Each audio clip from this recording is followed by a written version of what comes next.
కూర్చోరా. ఏమిటి మీ ఆవిడ్ని పుట్టిండి పంపించాడు కదా, ఇంత మంచి న్యూస్ ఉంటే నాకు ఒక్క లెటర్ అయినా రాలేదట. అవును, ఎన్నోనేనా? అదేం లేదే. అదేం లేదా?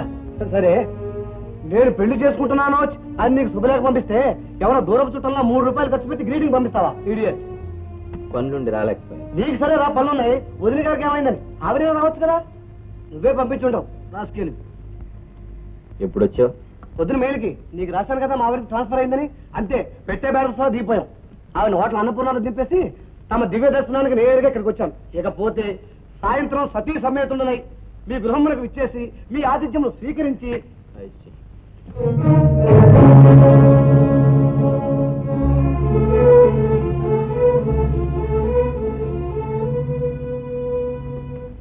సారీ, నిన్ను డిస్టర్బ్ చేసినట్టున్నాను.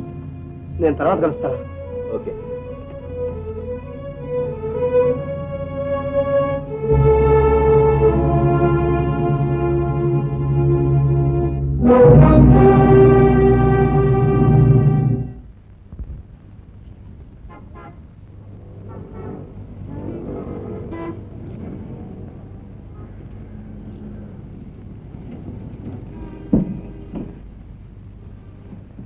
ఏరండి మీ ఫ్రెండ్?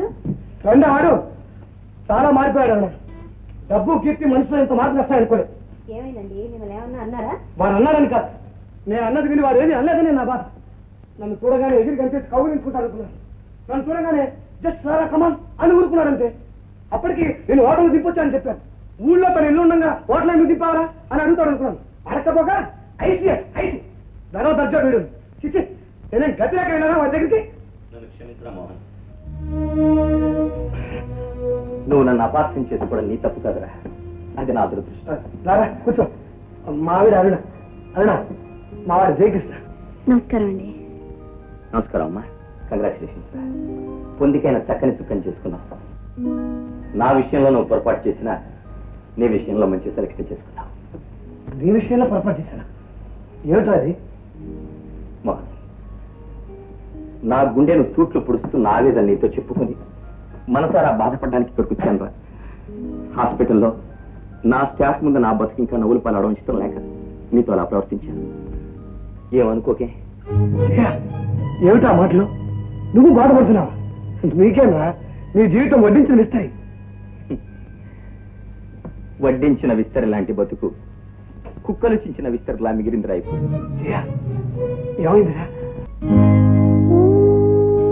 ఏమిటి నువ్వు చెప్పింది నిజమేనా? విజయ్ అలా ప్రవర్తించిందా? అవును, భర్తలనే గౌరవం కూడా లేకుండా చీదరించుకుని మరీ గడప దాటింది. అందుకు వెళ్ళిందా పుట్టింటికి? పుట్టింటికి వెళ్ళలేదురా, ఈ ఊళ్ళోనే ఇంకొక ఇల్లు అద్దెకి తీసుకొని ఉంటుంది. ఏమిటో జరిగిన దాంట్లో తప్పెవరిదో, ఎందుకు ఇలా జరిగిందో నాకేం అర్థం కావడం లేదు. ఒక్కోసారి నేనే తప్పు చేశానేమో అనిపిస్తుంది. ఒకవేళ తప్పు నాదే అయినా తను సర్దుకుపోవాలిగా. ఈ జీవిక ఏమిటో ఎలా చెప్పాలో నాకు తెలియడం లేదు. ఇంత జరిగిందన్నమాట. సారీరా, నీ మాట తీరు చూసి నువ్వేదో మారిపోయావు అనుకున్నాను. It's all right. పరాయి దానిలో అరుణ హోటల్లో ఉండమేమిట్రా, మా ఇంటికి తీసుకెళ్ళి యుగతాల. వద్దురా, మేము ఆ ఇంటికి రాలేదు. నా చేతుల మీదుగా జరిగిన మీ పెళ్లి ఏడాది తిరక ముందే ఇలా అయిపోయినందుకు నేను ఎంతో బాధపడుతున్నాను. నువ్వు ఆ ఇంట్లో మనశ్శాంతి లేకుండా ఉంటే నీకు భారంగా మేము ఎలా ఉండగాని చెప్పు. అది కాదు, నా మాట నుంచి ప్లీజ్.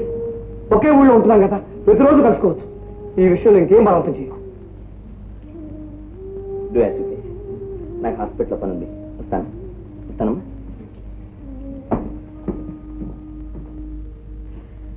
పాపం ఆయన చూస్తుంటే జాలేస్తుందండి.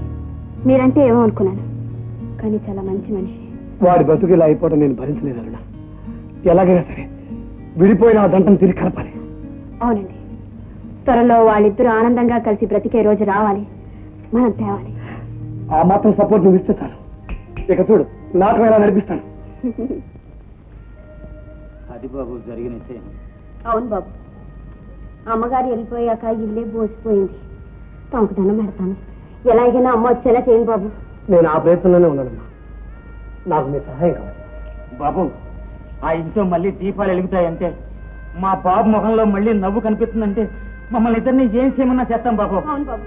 చివరికి నా మొదటి ఫలానికి విడాకులు ఇచ్చేయమన్నా ఇచ్చేస్తాను బాబు.